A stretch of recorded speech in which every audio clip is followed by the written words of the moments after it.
Welcome to Next Play. What's going on, everybody? Welcome to Next Play. Today we got special guest, Northwestern quarterback Ryan Hilinski. What's going on, my guy? What's going on, Owen? Appreciate you having me on, my guy. No doubt. Of course. Especially during camp. Yeah, go ahead. Yeah, especially during all this. You too, Miss Kate. Thank you for this for sure. No, I love talking about this stuff. It's kind of like the little secret gem that to sports, that athletes don't tap into. So I feel like it's needed for sure. So I appreciate you guys, 100%.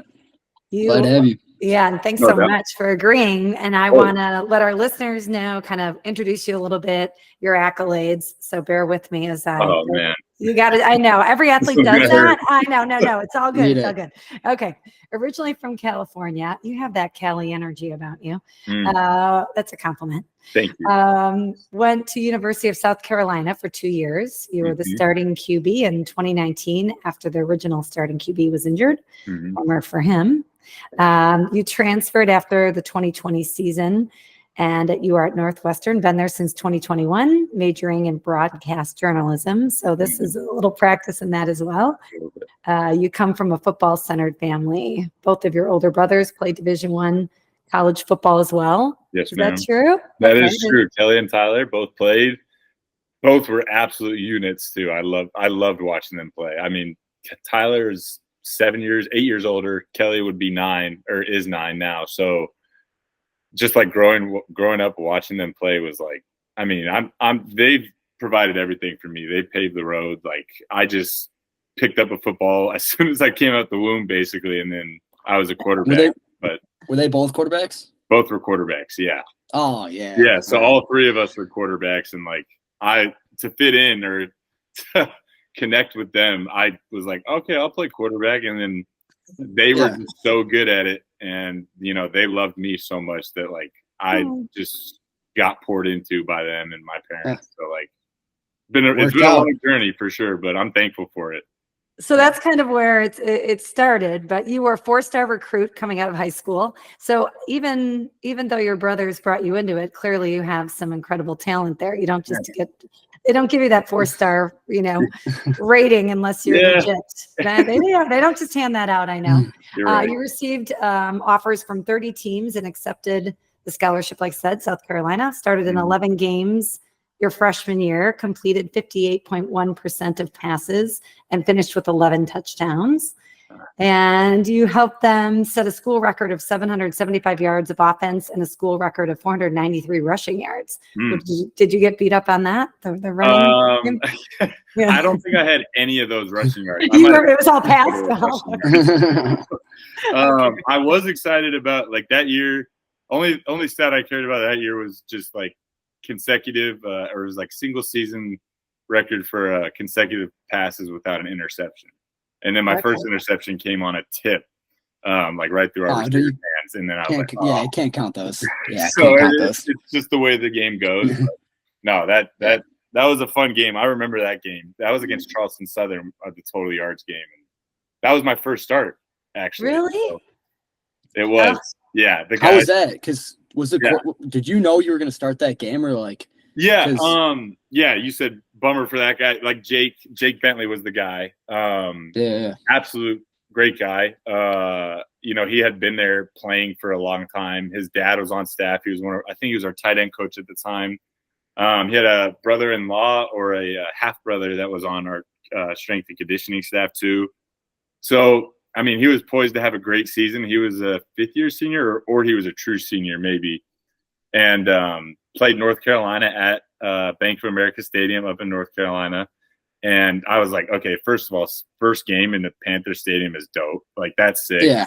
I'm more thankful for that. And then after the game, like, he was hobbling around and, like, I didn't really think much of it. And then I went home, like, just any other student athlete would do. I won the backup job, which is huge. I was competing with Joyner at the time, who's a dope guy, too. I love Dak. But I won that job and I was like, okay, like I've got to be ready whenever the time comes. And then I remember I got a call in from Muschamp on Sunday and he was like, hey, I think your time is, it's sooner rather than later. We talked about it preseason a little bit just to be ready in case it ever comes up. And it literally came up the second game of season. And Dan Warner, who was my quarterback coach at the time, told me, it was go time. And I'm actually thankful it was against Charleston Southern. They're a great team, of course, but like our guys were just ready to go. They were reared up. It was a hot 3:30 kickoff against them, and we ended up winning 72-10. So that always helpful. But then my next start was Alabama. So that was a little bit more. I got some questions about that. We'll take into no doubt. Sure. Sorry, that was a long answer, but yeah. No. I just like that. I get to relive the days. Well, Alabama, I'm going to let Owen take that. And so, yes, like I said, transferred to Northwestern, led the team there, threw for 100. And 6 touchdowns in 2022. 2023 completed an 85-yard touchdown, the 3rd longest in pass play. I was my only program history in the season. Actually, I was 1 for 1, 85 yards and a tutty. So, and that's all thanks to Joe Hyman. He did everything. It was a screen pass to Joe, and then no one needs to know that. No one needs to know that. I was pumped though. I ripped my helmet off before I did the straps, gave myself a bloody nose. It was great. So I got a question going back a little bit. Like obviously, like my mom said, being a highly recruited quarterback out of high school, like how was that like with the pressure? Like I'm sure you felt like a lot of pressure with that. And like how'd you handle that? Like you said, like 30 offers, all that. No, it's a great question. Honestly, it's really the success came after my junior year. I played as a true sophomore. I think there's red shirts in high school or something. But I played as a sophomore at Orange Lutheran. I actually went to JSerra my freshman year. Met a quarterback coach named Billy Joe Hobart, who was a great quarterback at Washington. He's actually the one. He called me Tater, so like I can say this about him, but he actually did some illegal stuff, like autographs, signings, and stuff like that. And they actually had the Rose Bowl taken away from him. I think one of the years he was there. So he's a great guy. Don't think of that. He kind of just got me started. But going back to your question and the pressure and all that, I didn't really get any of that pressure really because Tyler passed away, who was my older brother, one of my older brothers. He passed away right before I started getting all those offers. And really it just became a blur at that point. It was just, like nothing's gonna phase you and stuff like that. And I was really just all family centered after that. It's definitely a lot to think about for sure. It's a great question, Owen, because I think about it a lot too. And I always say like pressure's opportunity type of deal. So, if you've got pressure on you, that means there's got to be an opportunity or something to do something amazing, and I did have the opportunity to do that. And I wish I could have done way more than I have in college for sure. But I think like pressure really is just opportunity. And I think like it's a great way to look at it. Person you are type of deal. It is a great way. Yeah. And I'm hearing the mindset at that point there. And my dad would always say it's just a game. And he was a coach. And, when you're with him, it never feels like just a game. But what he would save that for is moments like you're talking about, real moments of loss and grief, right? And so I can see why it was not at the forefront, during that. Yeah.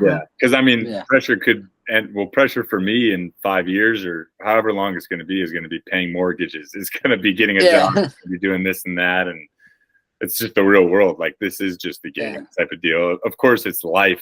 To me and a lot of other, this is all I've known for 23 years really. So it'll be fun to experience stuff outside of it, but man, I'm going to miss it once it's done.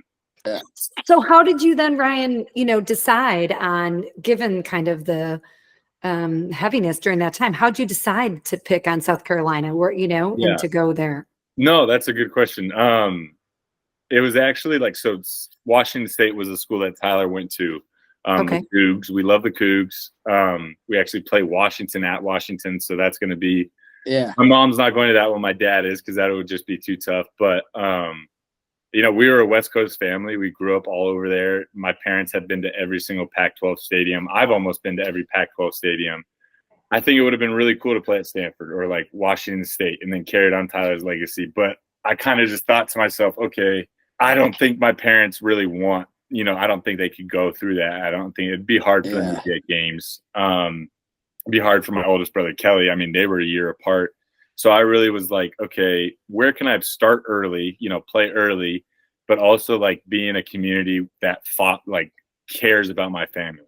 And like South Carolina, like they reached out to my family, like, and just provided so much help and like love, like at the current time, that I just couldn't be more thankful for the people there, because like my mom and my dad have gone through it, and just the outreach that we got from fans there, like people we'd never know, kind of just made us feel like family. And like, obviously there's recruiting pitches and stuff like that.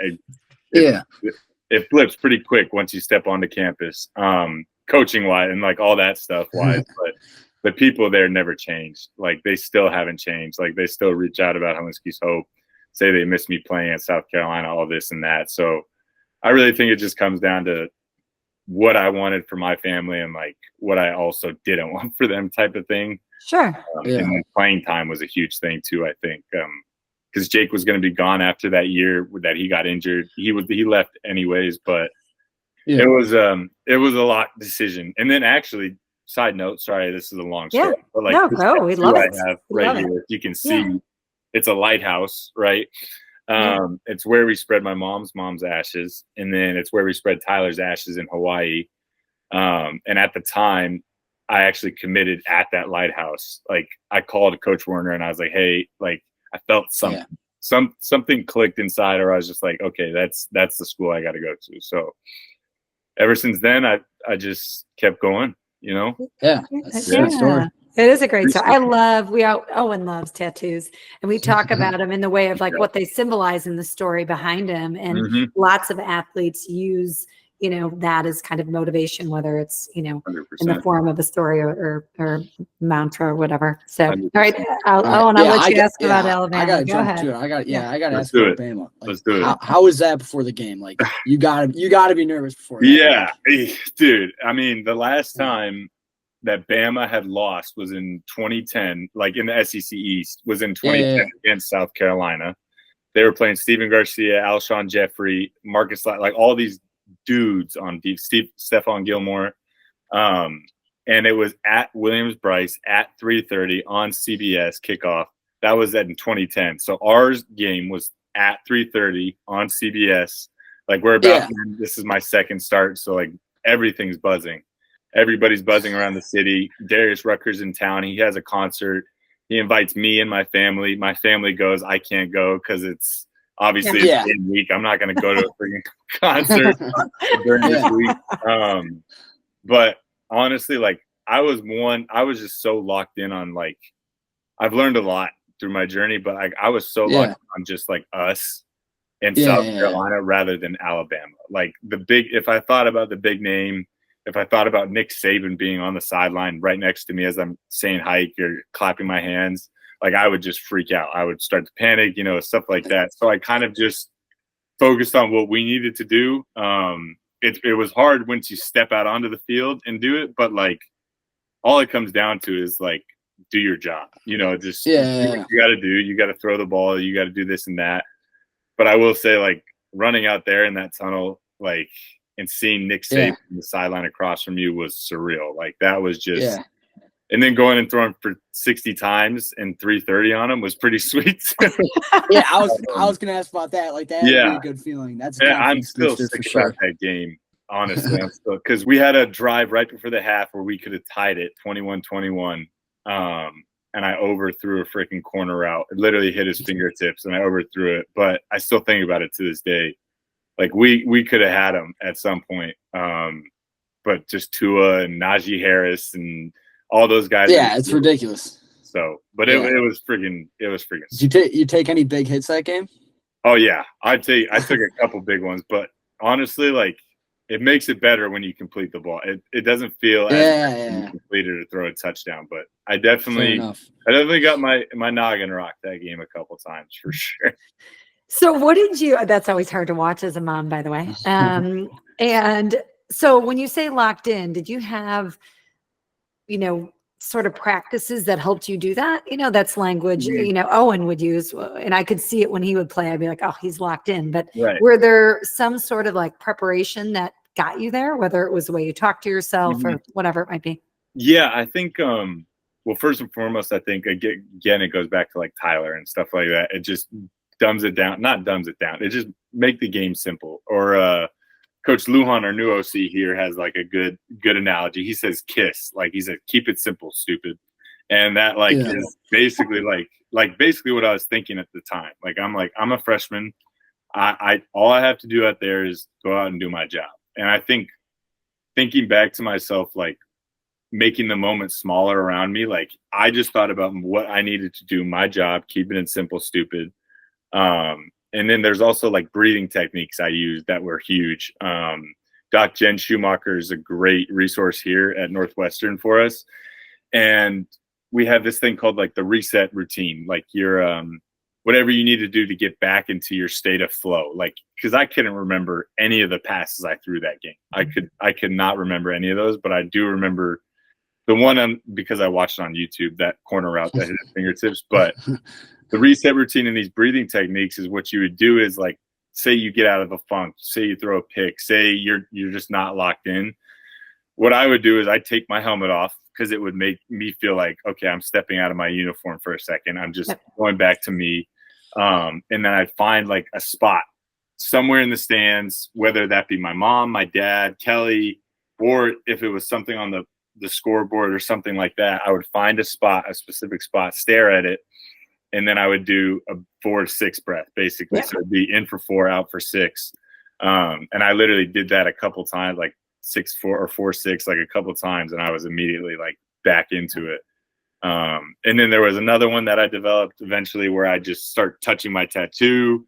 And then of course I got these bands on, the Hilinski's Hope bands. So like as long as I touch one of those before I play, like it would help a lot, which is, I don't really think about it as much like now, but looking back on it, I did it all the time. You know, it was just kind of like second nature.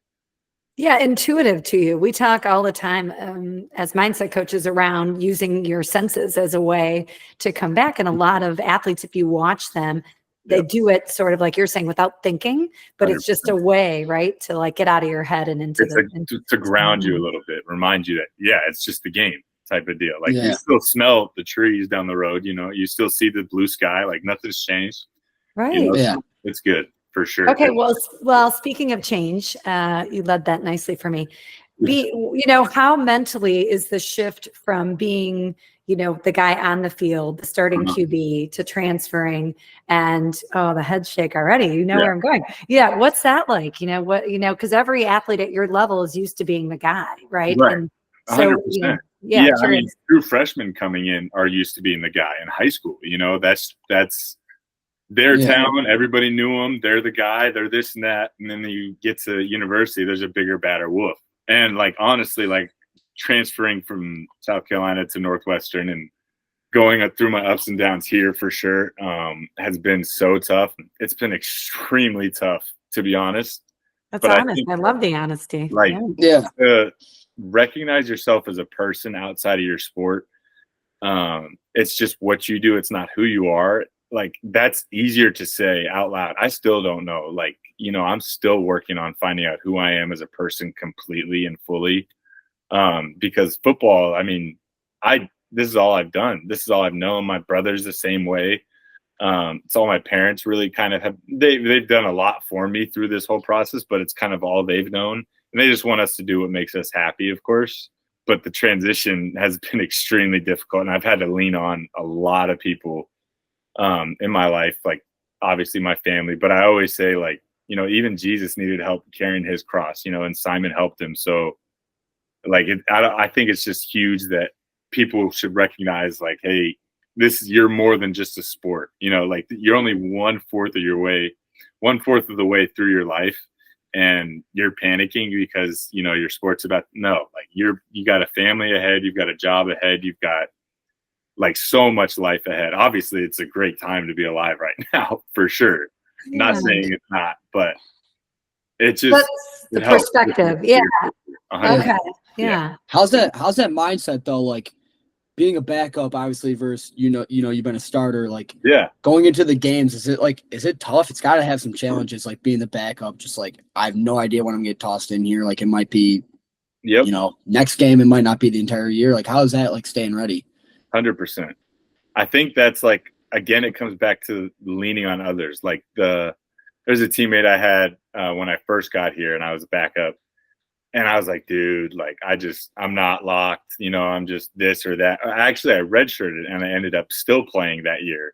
And I remember I went in. Thankfully, it wasn't a situation where they needed me crucially, you know, but they wanted me to play because the new redshirt rule just changed. You could play in up to 4.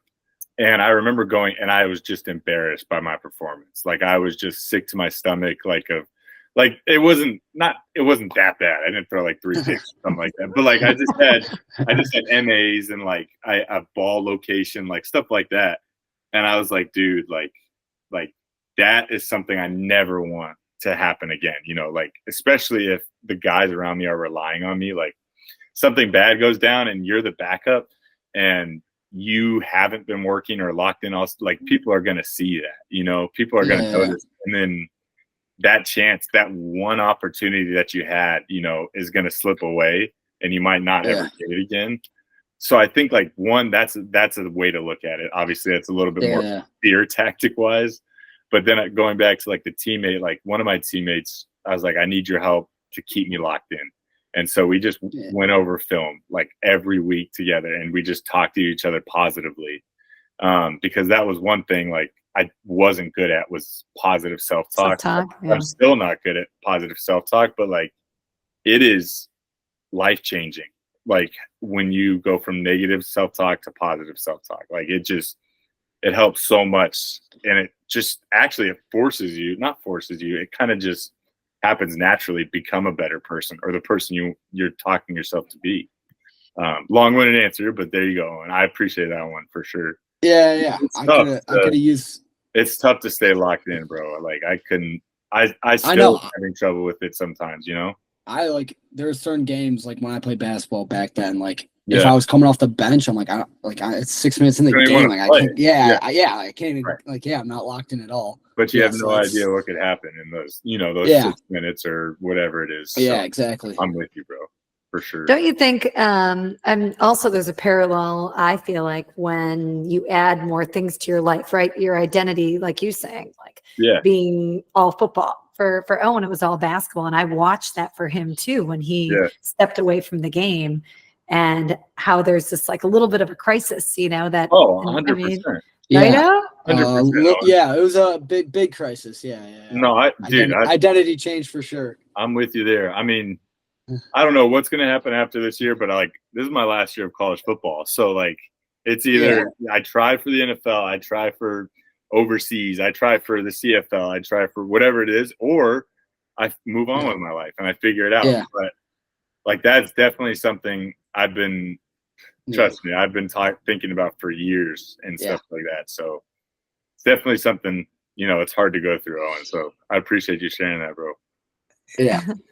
Okay, so you talk about your family, so amazing, and I've gotten a chance to know you a little bit before this podcast. Yeah, I love the work of Hilinski Hope. Maybe you could, tell us a little bit about it. And, I think it kind of goes back to Owen's. Sorry, I don't mean to cut you off. No, you didn't at all. It kind of goes back to Owen's question about Alabama. Like that was my second start, right? And oh my gosh. It was the first play. So we started this thing because Hilinski's Hope had been going after Tyler had passed in my junior year. And Hilinski's Hope, for anybody who's listening, is a nonprofit organization that helps the mental health of student athletes in crisis, basically. And they're like, we started off in college. Now it's gone from youth all the way to college and post college because that it's okay.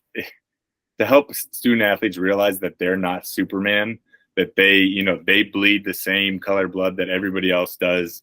They, they live in the same world everybody else does. And to realize that and to be okay with talking about your feelings and stuff like that, that's what we help for. But going back to what I was saying, Alabama was the second start, first game that we did this, but it was the first play of the second half. So coming out, I was on offense, and I'm standing back there. There's 80,000 people in South Carolina at the stadium, you could hear a pin drop at this point. So what they would do is they'd hold 3 fingers up, and the whole stadium was holding 3 fingers up. And I'm like about to take the snap. And then I look to my left, I see Nick Saban over there holding 3 fingers up. And I'm like, goosebumps, right? And so do I have them right now. I was just like, that is something amazing. But like the work my parents have done for Hilinski's Hope, like the stories that they tell me of helping other student athletes is just amazing. Like they do Tyler talks around, like I can't believe how much they travel. Because I'm like, Mom, how, like, this can't be, like, you gotta. She's like, I know, but like, there's people out there, and I think it's honestly therapeutic for them as well. For sure, because they can, look through these kids' eyes and hopefully, they've saved people. That's for sure. And I know, like 100%. Tyler's story, like as much as it sucks that Tyler passed away, and I miss him every day. Like I think his passing and our creation of like Hilinski's Hope and sharing it has saved so many lives, because it wasn't a topic like talked about. And now that I'm in this world of depression, anxiety, and suicide, and all of these things that are going on in the student athlete realm, I've realized it's such a prevalent issue, and like absolutely all this stuff is needed for sure. Yeah, to normalize it, because there's an idea of a face, right? And 100% that people always have, right? Like that it looks a certain way. And then, 100%. Even all the years I've been a psychotherapist, someone walks in and I love being surprised by their story, and I think that's where you get the opportunity to touch lives like you guys are doing, 100%. and which is super cool. So the correlation, amazing work. And again, Hilinski Hope, check it out. And because I follow you guys, great, really cool work. But the correlation between mental health and the awareness and mental toughness, do you see a correlation there? 100%. Yeah. Yes. I think, I mean, going back to your math, like I was one of those guys. Like I came in my freshman year, and my brother passed away, and I'm playing D1 football as a true freshman. And I was acting like everything's okay. I mean, I opened up my DMs to anybody. And I was like, hey, DM me if you're going through, mental health struggles. We'll talk about it. And I got so many. But like, I think that mental toughness and like this mental health, like all of that, like both of those go hand in hand. Like I've grown so much throughout college, and I've like my mental toughness in terms of positive self-talk, in terms of the deep breaths, in terms of the routines and getting through all that stuff, like has helped tremendously, because I couldn't imagine where I'd be without that stuff, like without those techniques, without those little tidbits and stuff like that. Like I don't know where I'd be, but I think I'd still be fine because of my family and they're amazing. But like, I definitely I wouldn't have had some of the success that I've had without any of that stuff. And I wouldn't be as strong as I am mentally without any of that stuff. So I'm right there with you, Miss Kate. No doubt. Yeah. I love it. I like the Miss Kate. I'm going to maybe require that. It might be like next play by Owen and Miss Kate. He's Owen. like, no. Yeah. No, it's cool. Good without that. But thank you for that question. Yeah. It's real stuff. Yeah. I was gonna ask. I know you talked about the keep it simple, stupid one, but are there any other like sports mantras or any mantras that you have before a game to get you locked in or anything like that, or do you keep it simple with the? I mean, I try to keep it simple, stupid for sure. Yeah. I think like a big thing that we get to do as athletes, like depends on what's important to you. Like I used to be a superstitious guy in terms of wearing the same cleats until one of my cleats didn't have a sole in it anymore. So I needed to get new cleats because that just hurt. But, pregame, like. Yeah, you pregame ritual guy? Like, do you have the same pregame ritual? I definitely listen to the same music. I try to listen to actually more calming music than like Mariah Carey, like I could listen to before a game. That's going to be the soundbite of this. This is how we're going to sell this podcast. Oh my goodness. Because like, I'm just a super amped up guy. Like, fine. Everybody can know. It's okay. But like, I get so amped up and so hyped, that I need to listen to Mariah Carey. But I also think, I try and read a Bible passage before every game for sure. And then I take that out to the field with me. And then, like you said earlier, Miss Kate, like all of the senses, like I try and take in the smell of the stadium. I try and feel the grass. I try and take a lap around the stadium at least, and then I gotta make sure I see my parents and my brother at some point, because just like seeing them, it just like brings you a sense of, okay, I'm home. Like I'm good. I've got a safe spot here, type of deal. But like nothing like throwing smoke in the air or something like that. Yeah, definitely. And seeing the family is good. I told my mom, I'm like, yeah, I'm gonna ask. Like, that was the first podcast we did. I'm like, oh, I'll ask about like the pregame rituals. She's like, that's such a dumb question. I'm like, what do you? All the athletes have. Like, it's definitely there, my guy. I know. It's definitely there. So that's a great question, O-Dog. All right. Fine. I'll let him ask every time. We'll leave you alone after that one. Okay, so the celebrations in the end zone. I feel like, can we just talk about it for a minute? Because I don't feel like the quarterbacks, they're not known to like crush that as much as other positions, Well, and Frank Covey's a good family friend. And I love Frank. Frank the Tank is what we call him. So he's an absolute unit. But I will say, one, quarterbacks have to stay like this. We can't, we have to be linear. We can't be roller coastery throughout the game. And that's my answer to me just basically not admitting that I'm not a good answer. But no, for real, we need to stay linear, because like literally I at South Carolina, you can see clips of me running 50 yards like after a touchdown down the field, and my heart rate gets up to almost, like 180 or something. Like it's pumping, and like you might have to go out in 2 plays after your defense forces a fumble or interception, and you got to get your heart rate back down. So like that's something I wish I could do some more sellies for sure. Yeah. I wish I could. Like Frank could definitely get down in the end zone, which he probably will be. But yeah, we're kind of just like, all right, let's do it again. Yeah. And then we can celebrate afterwards, I mean, that's really on brand though to what we're talking about, like that emotional regulation that, being able 100%. to tap it, right? You need it when you're right, 100%. Because if I got, that goes back to exactly that. Like if I got too high at my freshman year, I had a sports psychologist, Miss Blakely was her name, and she was amazing, and she helped me with the breath and reset routine, because if it ever got too high, emotions ran too high or even too low at times, like I would have to get into that zone. So you're exactly right, for sure. Oh, that's fun. Well, this season you guys are in different, I know, right? Different stadium. We just practiced in it this morning. So I lost 10 pounds in the stadium this morning, but it looks so amazing. The new stadium. Is that tough though? Like throwing like with the wind, with the water there, or no? Is it not it depends if you've got a cannon, Owen. No, all right. I was just joking. No, it's gonna be tough once it hits like late September, October, November. Like these Pac-12 teams are not gonna have fun out there. I'll tell you they're not gonna. It's gonna be tough for sure. But honestly, they've done an outstanding job on the stadium. Like it looks amazing.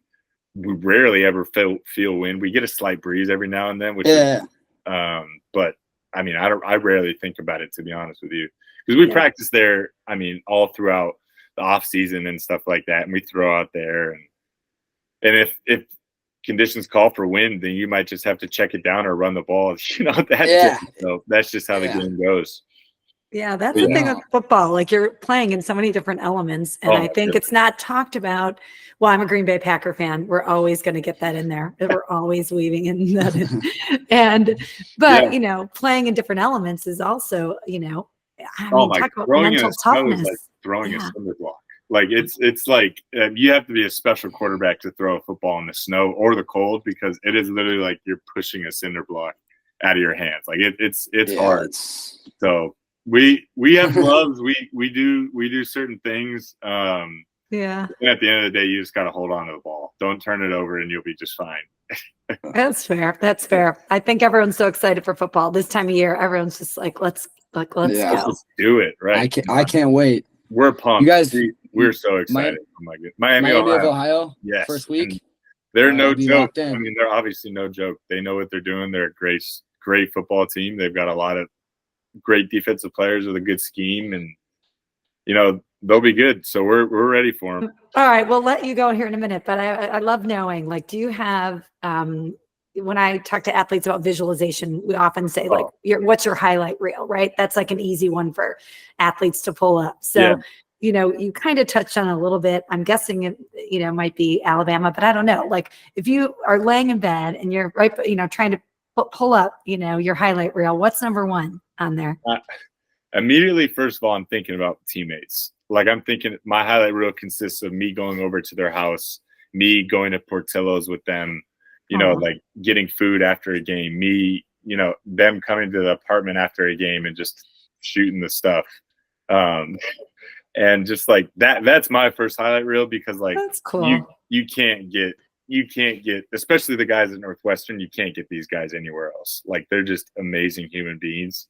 But if I'm laying in bed and I'm thinking about ball, I'd say Alabama pops up first. Like, that's I'll take that back. I'll say Ireland, beating Nebraska and Ireland isn't 100% number one, because 10 years prior to that game, my two brothers played a game in Ireland in high school, and I was there at the game. And they beat Chandler, Arizona. I was actually in a wheelchair at the time because I broke both my knees, and an ACL avulsion fractures is what they're called.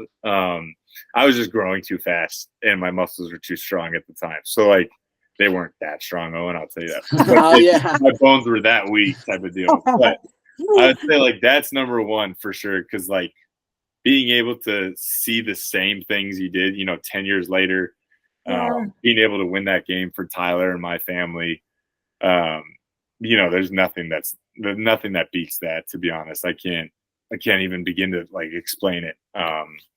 But you're doing a good job. Then I would say Alabama after that. So okay, that's fair. It was actually the first touchdown against Bama, and Shai Smith was running a seam up it was like 3x1 seam, 4 verticals. And the safety was literally just a little low. He misjudged the ball. I think the announcers, I remember, they said the ball has eyes, because, like, it literally just, like, dropped it right in. And then, like, I thought it was a pick, actually. And then I see Shai get up and he starts dancing.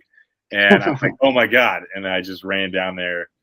Oh, man. Yeah. There's been a lot. Malik Washington, who plays for the Dolphins now, absolutely insane player, even better guy. Like, he loves mental health. He's all about it. He practices stuff like this all the time. But I remember he had a catch against Penn State. I really, like, looking at it on film, it looks like it's an insane throw. It's really a better catch.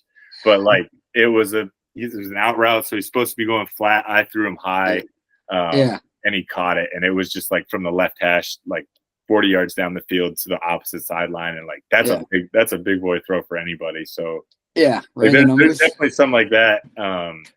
I'm sure those are the ones. Okay, what about in your backyard? Because I have 3 boys and a daughter, and it was constant. Constant, right? And so I'm wondering, were you ever allowed to play quarterback with your older brothers in the backyard? How'd that go? Yeah, like, how does that work? Someone's quarterback, and then you have a. It's actually crazy you asked that, because Tyler and Kelly were a year apart, and I freaking love Tyler to death. Like, how cute he freaking is, because, like, he literally played receiver for Kelly because Kelly wanted to be quarterback. And they played flag football in a Catholic youth organization, so CYO, and Kelly was all-time quarterback. Tyler literally switched to receiver for Kelly to catch his passes. But when we were younger, I was kind of like, I'm not gonna lie, thank God I got tall and thinned out, because I was a little chubster. So I might have been like ultimate O lineman. But they were so much older too. Like, it was a rare occasion I got to hang out with them and their friends and play football. Yeah. But if they were playing ball, I was either crying, kicking, screaming, trying to do something to go play with. Sounds like my little brother. Yeah. Yes, you get it, Owen. You get it. Yeah. That's how. No, I get it for sure. I'm not that annoying, Owen, but I was definitely annoying for sure to that. But that's why you're a good athlete. They always say, the youngest. They got me right. 100%. Yeah. I'm never gonna admit that, though, that the youngest is the best. Yeah, no, I can't. We'll keep working for it, so it'll be good. Yeah. Well, I mean, honestly, we can't thank you enough for coming on, and look forward to watching you. I'll be at your first game, by the way. So turn me up. Let's go. yeah, for sure. Yeah. For sure. So I'll be there. And sounds good. You've been just such a pleasure. I look forward to watching you on and off the field and what you do next. Really exciting to watch that. Maybe a podcast. You said you're going to take over your mom's. Okay. We'll see. United podcast is what it's called. But it'll be good. I mean, I'm thankful for this opportunity.